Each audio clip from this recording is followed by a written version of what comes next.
Welcome to MedTech Speed to Data, a KeyTech podcast. I'm your host, Andy Rogers, VP of Business Development at KeyTech. Each month, me and a KeyTecher are going to interview a MedTech leader and talk to them about the critical data-driven decisions they make in their programs.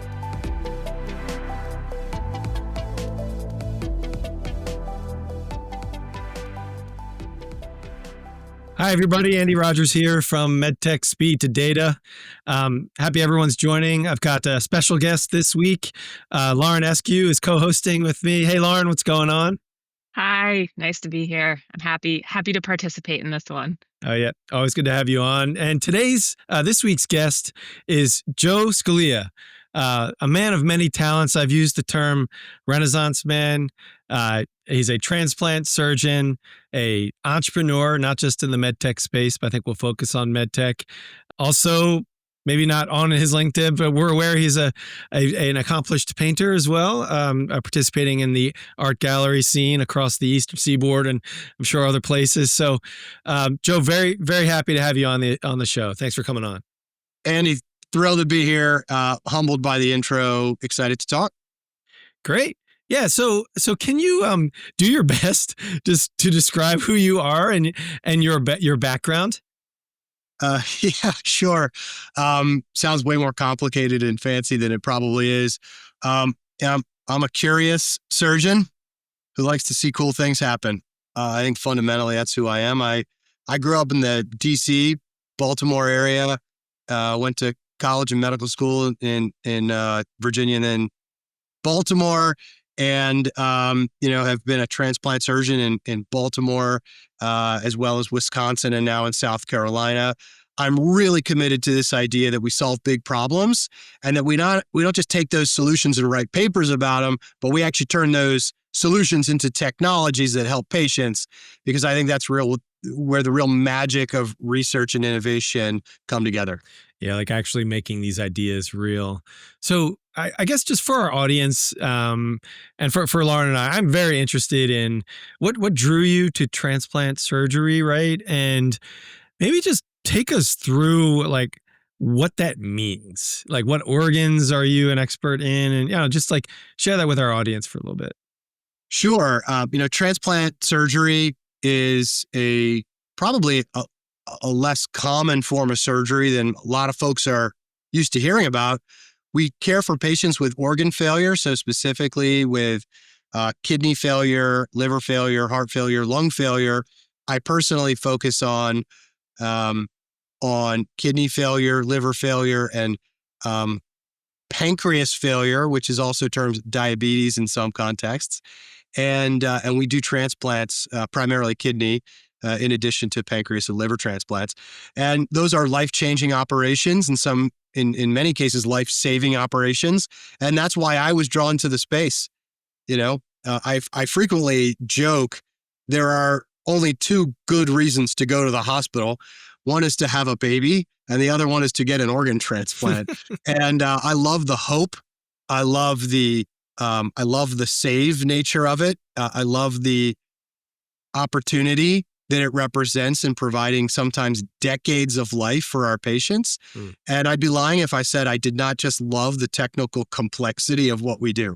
It's hard, and I love hard problems. Yeah. How long are those, like, let's call it like a kidney transplant procedure? How long is that procedure? I'm smiling because that operation historically has been about 3 or 4 hours. Our team here at the Medical University of South Carolina has spent a long time trying to optimize the operative elements, the surgical elements of that procedure. And in our team's hands, that operation is frequently 1 hour now. And at routinely about 1 hour, sometimes a little more, of course, and it's not a race, but efficiency in the operating room is certainly helpful. And I say it because we can innovate in lots of ways. Certainly we can do that with medtech. We can do it with AI and technology like we've done for some of our startups in the past. And we can also do that operationally with things like a kidney transplant. And so these are standard procedures. They have huge impacts. And the complication rates now in 2025 are quite low, with near 100% success rates at the 1 month range. and then certainly over time. Over time, we continue to care for those patients. So they range a bit. They're complicated operations, but with the right team, you could do cool stuff. That's crazy. That is crazy. Is it 2 to 3 hour reduction in time? Is that you're just saying just based off of like, is there technology that's decreasing that OR time, or is Yeah, it? there's definitely technology involved, Lauren. The ability to make sure that things aren't bleeding, the ability to make sure that that organ is going to work, insofar as even imaging technologies and all these things. And it's not just transplant. These sorts of innovations are impacting all different types of surgery. And I'd encourage this podcast to track down some other surgeons with similar experiences. But it's an exciting time in transplant and in surgery overall. So maybe a minor segue here. So the organs, right? How do you identify the organs for transplant and make that match? Yeah, so we're very fortunate to live in the United States, which has a nationwide network committed to solving organ failure for patients that are on the list. Now, you've probably heard about the list for transplant. I guess a nationwide list. Patients are listed for transplant if they're sick at their local hospitals, and surgeons like myself care for those patients before and after surgery. Now, organs are then recovered by one of the nation's 56 organ banks called organ procurement groups or organ procurement organizations, OPOs for short. And those organs are identified through networks with the OPO relationships at local hospitals. And then those organs are thoughtfully recovered and prepared for shipment in order for surgeons like myself and my colleagues to help patients that need those organs. They can come from anywhere in the country, and we have a system set up to do just that. The way that the match works is not only by things like blood group and the immunology, right? The ability for one person perhaps to accept an organ versus another that might have a higher risk of rejection, which is the process of the recipient's immune system hurting that organ, but also how long that person has been on, the recipient has been on dialysis in the case of kidneys, or how sick they are in the case of livers. And so we use a combination of variables to help us not only allocate that organ, but then as we've and my groups have spent time on in the past, actually move those organs from their initial location to that recipient who's waiting for a transplant. Yeah, I did not fully appreciate that full ecosystem, and also maybe a dumb question, but the organs need to be harvested from living folks. Is that right, or can it be deceased? How does it work? It's mainly living folks. Yeah, so about 2/3 of the kidneys that are transplanted every year in the United States, maybe closer to 3/4, come from donors who have died. Now, those donors have died from things like car accidents or other trauma that led to their donation. And in the remaining cases, that 1/4, 1/3, those come from living folks. And we frequently, I think it's okay to say that we joke about it, that we know that the good Lord above loves transplant because he gave every person 2 kidneys so that we could donate 1. And in those cases, you could donate, for example, to a sibling or to a parent or to a child safely through the recovery of a single kidney. And so the organs can come, Andy, in response. They can come from patients who have died or from patients who are alive. Yeah. When you're transporting organs from not a sibling donating where it's like in the same hospital, theoretically, when you're transporting them across the country, what's the time constraint there? Like, how quickly do you need to go from A to B? Lauren, it's a great question, and I respond that way, preparing myself for a complicated answer that I'm going to try to keep really short. The beauty of transplant in 2025 is that we can not only allocate an organ from all the way across the United States, anywhere, including Hawaii or Alaska, Puerto Rico, to any recipient anywhere in the United States. But that by itself then poses challenges, right? The organ actually has to get from one location to another. There are lots of caveats to this, and I'll keep my answer short. During that process, we rapidly build a singular supply chain for every individual organ. And that's been a primary focus of mine in the med tech and entrepreneurial space, because I know that there's a way to make that even more efficient. But there are time constraints. In the traditional model, where organs are placed in what we call preservation solution that allows those organs time to remain on ice after they come out of the donor and go into the recipient, we have about 24 hours to move a human kidney from the donor hospital to the time that it gets transplanted in the recipient. Now, in the last 5 to 10 years, guys, some really exciting work has happened with what we call perfusion systems. And so these are special pumps that allow us to keep those kidneys, livers, and certainly hearts preserved even longer than we were able to traditionally allow them to be preserved, in order to give us a better opportunity to do transplants. So that has relieved some of the time constraint for sure. However, we want to do what we can and act as quickly as we can to get that organ from point A to point B, not only for biologic reasons, but in order to optimize the recipient's outcome after surgery, right? We want to make sure that that organ transplant is done at the right time, with the right team, under the right conditions, so that patient, who is a mother, a father, a brother, a sister, is getting the best possible care that they could get. And so we use a combination of information technology solutions, actual med tech solutions, and then operational solutions to make that a reality. I wasn't very granular, I'm sorry, but it's No, I mean, it's definitely helpful. I mean, I think it's obviously you want to get there as fast as possible for the best outcomes. 24 hours seems like a tight turnaround for, going from across the country potentially. Yeah, it is. 24 hours can be a tight turnaround. And it's actually part of the reason that we, in our laboratory efforts at the University of Maryland, we were primarily focused at that time actually on doing kidney and pancreas transplants. And we were watching the amount of time between the organ coming out and the organ going in. We were watching that time go up.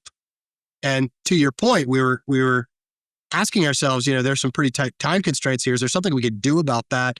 And we hypothesized that using drones to seamlessly go from the donor to the recipient hospital might allow us more flexibility on the recipient side, get better outcome, right? By transitioning that time, right? By shifting that time towards surgery and away from the actual transportation.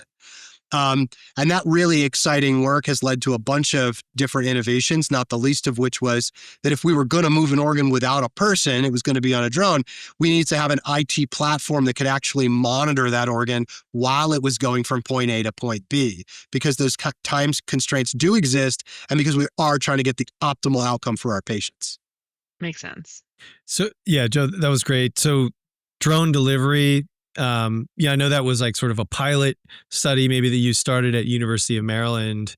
Is that what led to the company that you co-founded, Medigo? Or describe that company Medigo that you're a founder of? Yeah, absolutely. So it was sort of I'll paraphrase it, exciting time, remains very exciting. Our lab was focused on answering the question, could we be more efficient with shipment in order to get a better outcome for the patients? That was the question. And we combined a series of technologies to do that in a pretty novel way. We used drones to move an organ, or hypothesized that we could use drones. And then we eventually did the first ever shipment of a human organ by drone, and then did a transplant in 2019. And in order to do that, we built an infrastructure that was essentially an IT platform, a multi-sided platform that connected doctors, organs, and hospitals, so that everyone knew exactly where the organs were at every moment. And that was important because if we were going to use organ drones in the future, and they weren't going to be with a person, we'd need to track them and monitor them. Tracking and monitoring being different. I'll get to that in just a second. So the first company we started was inspired by that ideology. I was very, very fortunate to partner with Tony Pucciarella, who had already founded a company called Alaris Pro, which is doing fantastic, by the way, as well as Scott Plank, notable for his helping to launch Under Armour and his lead influence on supply chain management at that firm. And so the three of us got together with this shared expertise to solve this problem. And we built and then commercialized under the name Medigo, the first technology which tracked and monitored organs in transit. And that technology grew pretty quickly over 18 months, about 45% national market share among those organ banks in order to track organs. And we're proud to say that beyond Medigo, almost every organ in the United States is now tracked and monitored in order to optimize the outcome, not only for that donor organ, but for the recipient. Yeah, I was going to say, like, before this, it seems like you're kind of flying a little blind, pun not intended here, of like, should I transplant this organ? Is this organ healthy enough? Like, were you asking yourself those types of questions before kind of the sophistication of organ tracking came along here in the last 7, 8, 9 years? Yeah, absolutely. They're real questions. And, I'll give a little bit of grace to the transplant surgeons industry and program as a whole. Things grow at different speeds. And so science in this case, in some ways, outpaced the infrastructure of transplant. We understood we were able to perform some transplants that were logistically that we weren't logistically set up to do yet. And over time, what happened is you say, man, that organ's coming to me from 1,500 miles away. Where is it, and when exactly is it going to arrive? That was not a question that needed to be answered when the transplant infrastructure for the United States was built, but it became a necessity. And so we answered the call with what we now know as Medigo. And so there were times where you'd say, man, I'd really, really like to know where that organ is. And what do we say? Invention is or problems are the mother of invention, something along these lines. And this is it, right? I mean, you start to ask that question, you say, man, somebody ought to do something about that. And we chose to do it. And we're happy to say that that's helped a lot of patients. Yeah. So yeah, there were definitely times when we felt like we were a little bit in the dark, and now I very much think we're in the light. Yeah. So we're already in our the meat of our podcast here, but I think you answered the question of like, what data were you looking for to give you, confidence that Medigo was a viable business? But can you just share with our audience maybe, who are other, entrepreneurs who are in the early days of their venture, like, I don't know, beyond just like needing to get more organs transplanted more efficiently, like what, as a business, were you looking for? What data were you looking for to say we could turn this into a viable business? Yeah, I'd have to give a lot of credit here to Scott Plank, my co-founder at Medigo, who helped coach me through that, and we learned a lot together about exactly this topic. I'm going to answer that question in two parts, because I think this is a critical part of being an entrepreneur. And it's easy to get bogged down the sort of analysis paralysis of entrepreneurism around, what's the right business model, and, who's the real customer here, and what does that look like? There are all sorts of frameworks in order to do this. Disciplined entrepreneurship, Bill Owlett, is a favorite framework of my own, 24 steps to get to the right solution. And that's all very valuable and should be followed. But it's important also to have the passion and the recognition that the problem needs to be solved. So we balanced what data are necessary. So that's kind of part one of the answer. What data are required to make this a business? We fundamentally believe that this problem is worth solving for the community, and we are going to solve it, right? And I think one begets the next, and one powers the next. So what we needed to know was, frankly, who is the customer? Who is your customer here? Healthcare is complicated. I'm speaking to all your entrepreneurial colleagues that listen here. MedTech is particularly hard, right? It's not generally a consumer business. Occasionally it can be. And understanding who your customer is critically important. We initially probably focused a little bit more on the transplant centers, and then fundamentally recognized that these organ banks, who are really responsible for moving the organs and do a great job doing so, ended up being the right customer there. That makes because sense. those are the folks who are really touching it. So we needed to understand that element, and then we needed to understand funds flow and how those customers are able to get reimbursed for the work that they do. Critically important for something as life-saving as a transplant, which we were able to do. And the way that we did that was through a combination of customer discovery, key informant interviews, and a ton of research into the space. But it doesn't it doesn't obviate the need to continue to talk to all the other stakeholders. So the data that we needed were really who's the customer, what's the funds flow like, what does a reimbursement model look like, and then try to be a little smart about predicting what it's going to look like in the future to generate an understanding of what a TAM is. And then from there, the cost structure, of course, and what you're able to provide.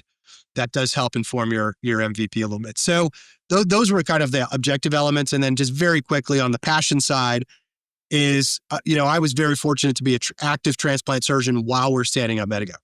And every day I go to the hospital, I'm asking myself, where's the organ? I'm like, this problem is real. Mm-hmm.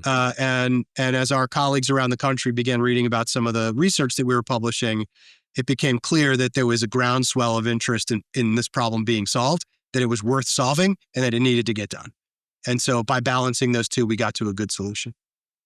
Yeah. It's just shocking to think that, I don't know, 5, 6, 7 years ago, there wasn't an IT infrastructure for tracking organs flying across the country for a surgeon waiting in an operating room. It's remarkable. So that seems like, and your story makes sense to me. Did you have to get a new reimbursement code, or was ultimately the business model more organ transplants in less time that really added the value? Or like, what sort of education did you have to do to stand up this IT infrastructure? Yeah, there were a couple of things. We were certainly helped to some degree by a national desire to have more transparency in the data that surrounds organ donation, right? These are precious gifts. Everyone is doing what they can to get them from point A to point B, but understanding with transparency where those organs are and how they're getting where they are is just important. And so there was some, not only, I'm just going to call it policy. There was some just general interest in adding transparency and data to that infrastructure over time. And that was not just shared by me, but by others in the space. It's more than just being lucky. It's really understanding and reading the room of the hypothetical room of transplant, that this is something that people just simply, not only we need it, we want it. The second part is actually around the efficiency of the organ banks themselves and the hospitals. It's hard to plan surgery if you don't know when you can start surgery.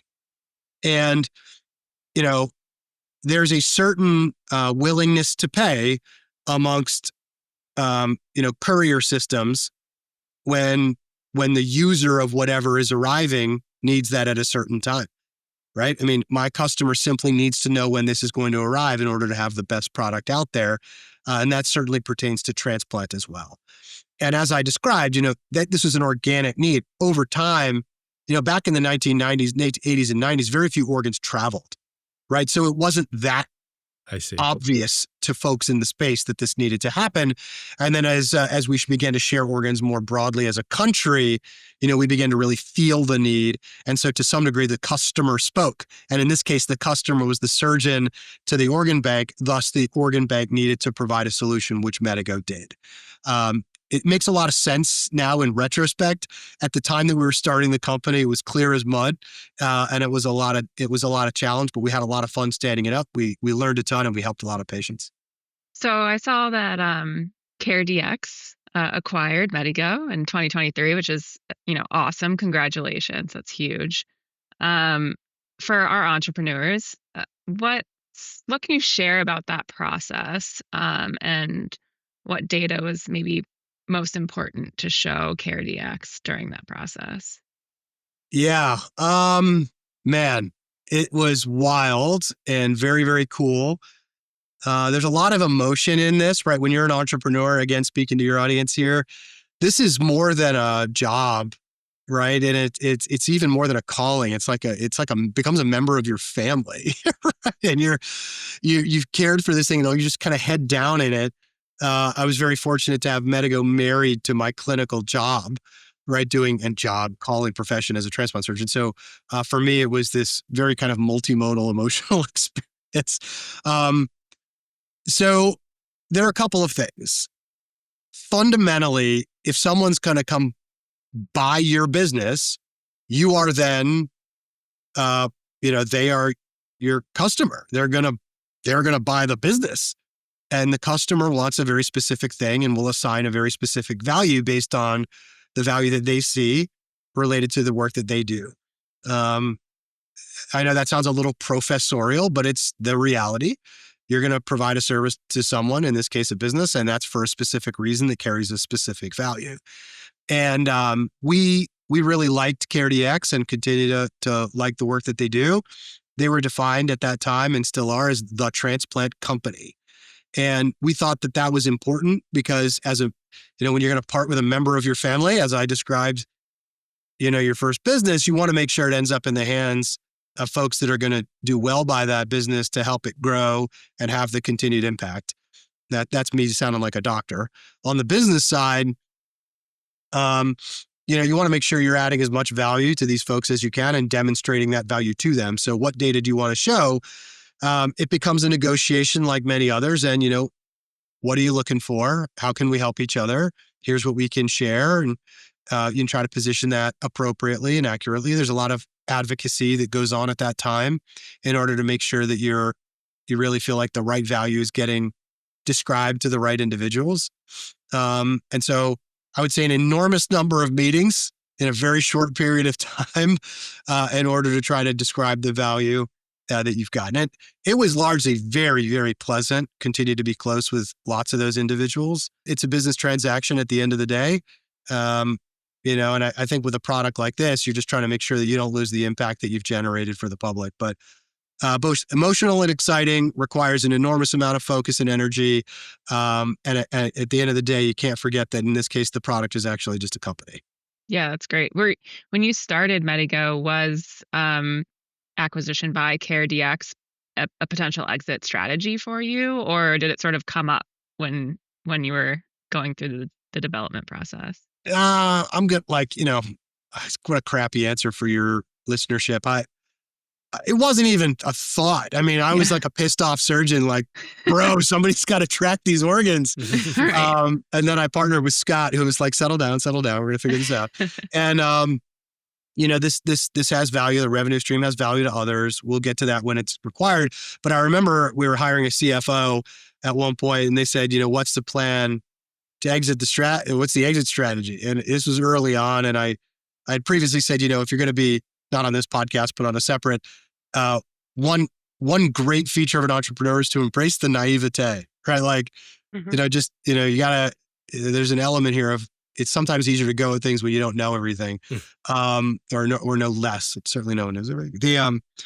And he said, what's the exit strategy? And I paused, and I remember looking at Scott and then thinking to myself, I was like, when the job is done, like when we declare victory, we can move on. And it turns out that's not always how it works. Although we were very happy with where we were and the impact that we had. And again, every organ in the country is now monitored and tracked. And so that made sense. But many times what happens, guys, is that the business you end up with is not even close to the one that you thought you were going to start. And I think it's wise for entrepreneurs to consider who cares about their revenue stream in a year, 2 years, or 3 years. But now living in Charleston, I make lots of boat analogies. Starting a business is like driving a car, except the road is moving also, like when you're on a boat. Yeah. And, you can't control the ecosystem around you in most scenarios, unless you're a massive firm that can control the market. And you got to, so where you think you are on day one and where you think you might be in year 3, right at time 0, is fundamentally going to be very different, several years down the line, just because the ecosystem is going to change. And that certainly happened in transport. Can you talk just a little bit more about that? Like, are you saying that you had thought maybe you were a drone company with some sensors to being basically like an IT infrastructure company, like something like that? Is that what you're alluding to? Like the business changing? Great question. So where did we think we were? So right when we came out of the gate, the goal was to have a very, very sophisticated tool to do a combination of biotelemetry, physiologic monitoring, predictive analytics around the organ, and to marry that data set with others, and to then work with transplant hospitals almost to pull forward new organs through an allocation system that was informed by shipment, Outcomes. and right. And so a combination of outcomes, very surgically driven, very sort of mindset focused on quality of the organ and biotelemetry. And where we ended up was really GPS monitoring, tracking, and a logistics play, which sort of went a little bit less quality, a little bit more supply chain. And that's how it seemed to work. And so for that reason, in our case, the customer and our partner organ banks, all of whom I respect a lot for the work they do every day and provide organs for my patients and other surgeons around the country. That was our customer, and we wanted to make sure that we were really supporting them with what they need, and what they needed was logistics. They did not fundamentally they didn't see as much immediate value in the biotelemetry and some of the other stuff that I think is going to be important downstream. Now, I do think that's going to come. Yeah. It just wasn't part of the initial offer. Yeah, it's such an interesting story on so many levels. It's like you're the surgeon, you know what like you would want, and then you evolved and learned like what the market actually is and what the market needs. And I think that's a good segue to like the future. And I think that helps me understand what we started off with here was like you cutting the operating time from 3 or 4 hours down to 1. What's the future of organ transplant? It sounds like getting to what you were trying to do when you started Medigo it sounds like a more accurate, more precise, and more understanding of how this procedure is going to play out. Is that what you're seeing as the future of sort of organ transplant? Yeah. I think the future is really bright. It's really exciting. There are a bunch of big policy changes at the federal level that I want to believe and do believe that Medigo helped inform. That say there is a smarter, better way to not only move, but even allocate organs around the country in order to optimize all the organs that we have, to reduce the non-use, or what we used to call the discard rate for organs, to better understand the mode of transportation that organs ought to follow, and then to also model out what does it look like now, guys, that we have xenotransplantation on the horizon. Right. So xenotransplantation is the use of organs from animals into humans. And we used to joke that that'll always be the future of transplantation, right? It has become a reality. And the actual FDA approved clinical trials are upon us. And that's exciting because it opens up the aperture on what's possible. We'll have theoretically a lot more organs available. And so will organs need to travel the same distance? Will they need the same kind of monitoring? Will we, what will that look like, and how does that impact the future? This is how the ecosystem will change around us, right? I think there's a lot of work to do in the short term on improving communication of organ shipment and improving efficiency. That's clear, and that will continue in steps that we take every day. I hope to see biophysiologic monitoring. We have perfusion systems that I've described already on this podcast. These are devices that pump fluid and or blood through organs while they're waiting to be transplanted. That has extended the time over which an organ can be shipped. So as that technology gets smaller and more efficient, that will relieve some of the pressure on us to move things as fast as possible, and in the hopes of optimizing allocation as it exists today. And then as we have xenotransplant come online, sky's the limit on the total number of organs that can be transplanted. And we may focus a little bit more on immunologic aspects, matching, and even, believe it or not, cryopreservation, so that one day you have an organ off the shelf. So there are a lot of really exciting features to the future of transplant. I'm just thrilled to be a part of it. Yeah. I think the optimizing piece is right. I was just going to ask this question at the top, and I want to ask it quick because we're running out of time. But at any given point, like, how are these organs transplanted now? Are they put on the bottom of a Southwest flight and flown to BWI, and Ambo picks it up, and there's one flight that it's leaving BWI, it's going to Raleigh? Like, are they just thrown on commercial planes? Like, how are they transplanted if it's not via drone, which I gather is not fully? Yeah, I'd love yet. them all to be on drones. We'll get there one day. Yeah. We're getting ready to start that big clinical trial in 2026 for the drones. But as it stands today, with what I call traditional shipment, either by ground, air, which could be plane or helicopter, organs are, they're shipped on commercial flights that will accept them. There's a lot of federal policy changes there to make sure that organs can get on any and all flights. for whatever is the most convenient for the recipient and the donor, of course. But they're on commercial flights. Sometimes you don't even know they're there. They might be in the under the plane. That's true. Occasionally up front. We have a series of premier logistic efforts around the United States and firms that help organ banks move organs, by a combination of small airplane and cars as well. And for what it's worth, tonight I'm accepting an organ that's going to be recovered at 3 p.m. and it's going to be shipped in a combination of SUV and small aircraft. And so that's what it's going to look like tonight. Who knows what it'll be tomorrow? That's wild. Well, good luck on the surgery tonight. Yeah. I think at 3:00, Lauren and I are just in like another Zoom meeting. So I know I need to comment before I get off that I'm so humbled to just be a part of this field, to be able to help one family's, moment of sadness and tragedy turn into life for another is remarkable. And, you see that every day and you would think that it gets old, but the gravity actually gets more and more significant over time. And it's an incredibly humbling thing to see and be a part of. And I'm just thrilled to participate. Nice. Yeah. I can't imagine what it's like meeting a patient who you've more or less given a new life to. They walk back in, a week or so later for post-op, and you're just meeting someone who you step change in their lifestyle, I guess. Yeah, it's remarkable. Come down and we'll meet some. Yeah. All right. Well, let's hit the lightning round, like for real lightning round this time, because I think we don't have a lot of time. So Lauren's going to kick it off. Yeah. So what's an exciting trend in medtech that no one is talking about?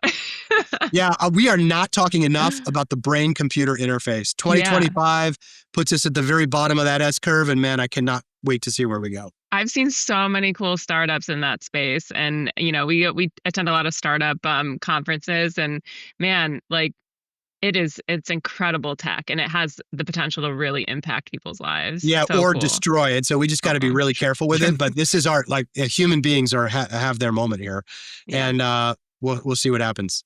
So just a quick lightning strike on that one. Like, I don't know, like Neuralink is one that I'm familiar with. I'm not that familiar with any other sort of brain computer applications from medtech. Can you just talk just a little bit about the promising applications there? I'm not I don't build those technologies, but I do track venture investments, PE investments, and there are a huge number of startups that are in that space. And Forbes, among others, have declared 2025 as sort of the breakout year for the brain-computer interface. Neuralink is probably the one that most are familiar with, but I assume there are going to be many others and lots of ways to do this. I see huge applications for prosthetics, for Parkinson's, for Huntington's, for real opportunities to help humankind. All right, next question. What's the biggest lesson you learned as a surgeon turned entrepreneur? That the skills overlap a ton, right? I know that we're not supposed to swear here, but surgeons are really good at getting shit done. And it turns out that the same is true for entrepreneurism. I could see that. Yeah. You said it was a lightning round, so I'm trying to keep it. Yeah. It is. No, I love it. So next one, from concept to acquisition, would you have done anything differently with Medigo? We don't have enough time. Yeah. Maybe a slightly different question. How do you manage being a part of a fast-moving startup company while carrying a caseload of surgical work and all the other things you have going on your plate? Yeah, it's a great question, and fundamentally, it is leadership, partnership, and trust. Right? I mean, leadership, partnership, and trust. You need to be able to lead teams. You need to be definitive, and you need to be an optimistic, thoughtful, and empathetic leader. You need partners. You need people who care, people who are going to go to war with you, and you need to be humble about your own contribution to that firm. If you're not operating that firm every day as much as you want to own 100% of it, I hope that's not what any entrepreneur thinks. That's not the case. You need partners, people who are actually going to help and make this thing a reality. That's certainly been my personal model. And you need to understand where your swim lane is. The last one is trust.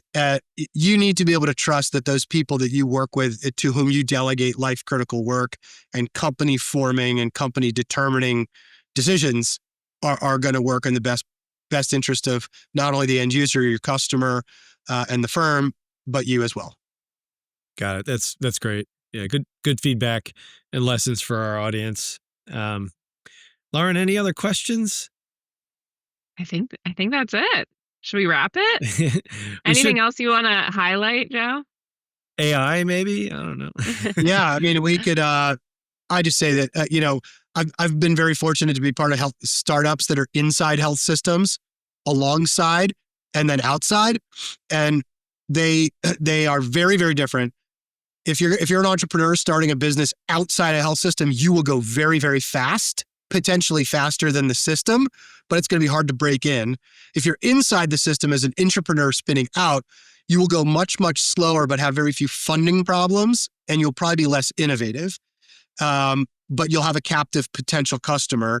And then I think the best version is probably alongside. So privately funded or in concert, funded in concert with the system, answering a health system problem, but innovating and functioning external to the system. On the partnership one, what does that look like as an entity, right? As a startup? Yeah, I mean, I think like, how do you go alongside a hospital system? So there are a lot of health systems that have innovation funds and things along those lines. And what's really great is to say, effectively pitch a health system as your first investor and say, we want to build this for you, but then spin this out.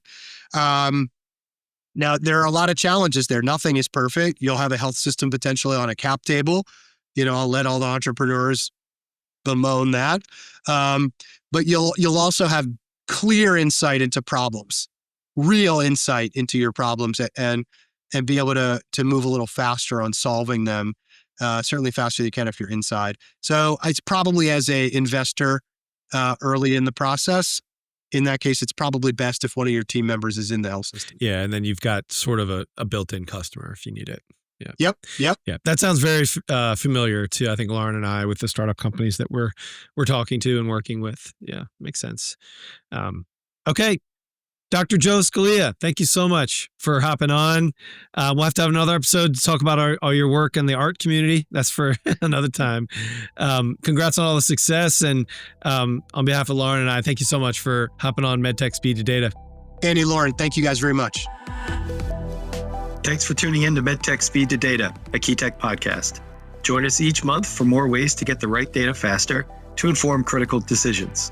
Find additional resources on our website, keytechinc.com. If you like this episode, don't forget to subscribe, and please leave a review on iTunes whenever you listen. Thanks.